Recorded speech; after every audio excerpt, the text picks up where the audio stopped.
मेरा नाम अतुल चावड़ा है। मेरा फार्म रायपुर छत्तीसगढ़ गांव हिंगनाडी में है। आप ये जो फसल देख रहे हैं ये अभी ड्रैगन फ्रूट है। ये जो फ्रूट है इसमें फ्लैश लाल रंग का रहता है अंदर में, और इसमें और एक वैरायटी आती है जिसका फ्लैश वाइट रहता है अंदर में। और अभी जो आप देख पा रहे हैं ये थर्ड ईयर इस बार मेरे को हार्वेस्ट मिली थी, इसमें मैंने हार्वेस्ट लिया था। और इसका एवरेज प्राइस हम लोग देखें तो 90 रुपये आता है, मैक्सिमम 200 रुपीज़ के जी तक ये जाएगा फ्रूट का। दूरी जो है रो टू रो मैंने 12 फीट रखी है, और प्लांट टू प्लांट मैंने 8 फीट रखा है। और हर एक पोल जो आप देख रहे हैं यहाँ पे, हर एक पोल पर मैंने हर एक फेस पे 4 प्लांट किए थे।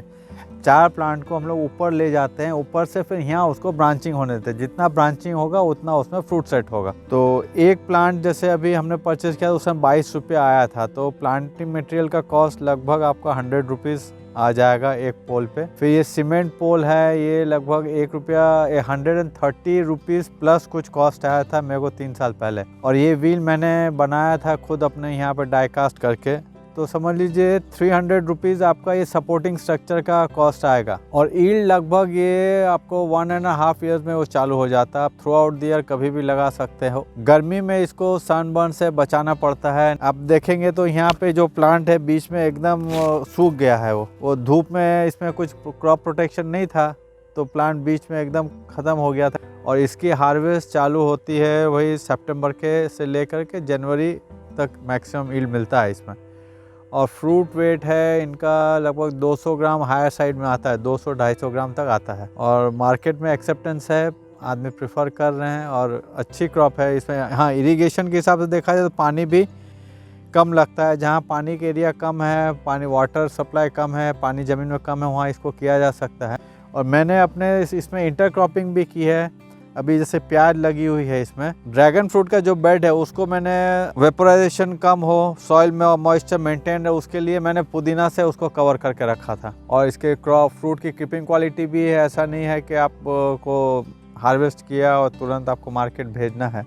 आप उसको होल्ड भी कर सकते हो, प्लांट में भी रोक सकते हो। इसको चींटी से बचाना पड़ता है फ्रूट को। चींटियाँ इसमें चढ़ती है तो फ्रूट को डैमेज करती है, वो एक ध्यान रखना पड़ता है।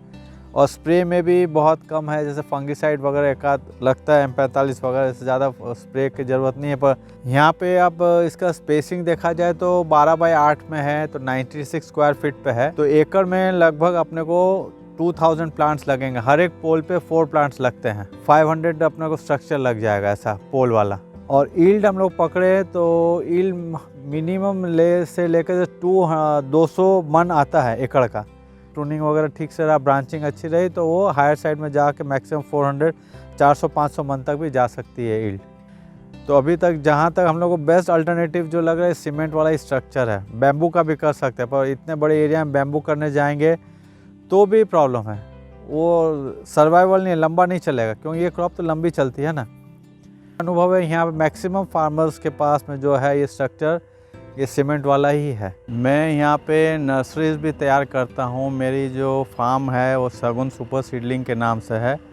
यहाँ हम लोग प्लग ट्रे नर्सरी तैयार करते हैं वेजिटेबल्स की। कोकोपीट में सॉइलेस में तैयार करते हैं और फार्मर्स को छत्तीसगढ़ और महाराष्ट्र तक देते हैं यहाँ पे। और ये पूरे फैन पैड में होता है। और ये हमारी नर्सरी लगभग 2013 से है यहाँ पे।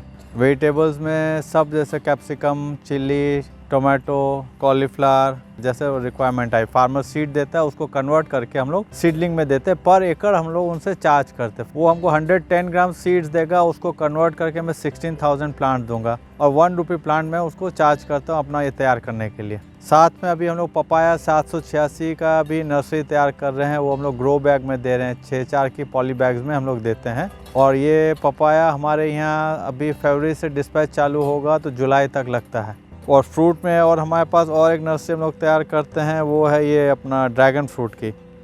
ये रेड वाले ड्रैगन फ्रूट हैं जिसका फ्लैश अंदर में फ्रूट का लाल रहता है। लगभग 45 डेज़ में प्लांट तैयार हो जाएगा डिस्पैच के लिए। तो फार्मर्स को ये प्लांट्स भी हम लोग दे रहे हैं। दूसरी एक नर्सरी हम लोग यहाँ परवल की दे रहे हैं फार्मर्स को। दूसरा एक कुंदरू की नर्सरी हम लोग तैयार करते हैं। भी रिसेंट में जो प्रैक्टिस चली है वो ग्राफ्टेड वेजिटेबल्स नर्सरी की चली है। अगर सॉइल बॉर्न प्रॉब्लम रहा, आपका प्लांट सर्वाइव नहीं कर रहा है, विल्ट के कारण प्लांट जिंदा ही नहीं रह सकता है, तो उसमें हम लोग ग्राफ्टेड वेजिटेबल्स की नर्सरी देते हैं। जिसमें रूट स्टॉक कोई जंगली प्लांट का रहता है, ऊपर में आपके एरिया में जो प्लांट लगेगा उसमें हम लोग डाल करके ग्राफ्ट करके देते हैं। तो ग्राफ्टेड नर्सरी की भी डिमांड काफ़ी है, जैसे ब्रिंजल में ग्राफ्टिंग हो रहा है, टोमेटो में हो रहा है, कैप्सिकम में ग्राफ्टिंग हो रहा है। अभी हम लोग के यहाँ वाटरमेलन, मस्कमेलन में कर रहे हैं ग्राफ्टिंग। टिंडा हम भी ग्राफ्टिंग कर रहे हैं। माइको का टिंडा हम लोग पुरानी ज़मीन में लगाएं तो प्लांट में प्रोडक्शन ही नहीं आएगा और प्लांट कोलैप्स कर जाएगा जल्दी। हम लोग वियना लेगेसी में टिंडा ग्राफ्ट कर रहे हैं और सहारा जो है उसमें वाटरमेलन ग्राफ्ट कर रहे हैं, और वियना समरफिट जो है उसमें मस्कमेलन ग्राफ्टिंग करेंगे। तो हर एक क्रॉप के हिसाब से रूट स्टॉक अलग अलग रहती है, उसमें ग्राफ्टिंग हो रहा है और उसमें रिजल्ट अच्छे आ रहे हैं, प्लांट मरता नहीं है और यील्ड भी आ जाती है फार्मर्स को। Thank you. Connect with us on Facebook, Instagram, Twitter and subscribe the YouTube channel of Agriplast Tech India Private Limited and press the bell icon to get notification when we upload a new video.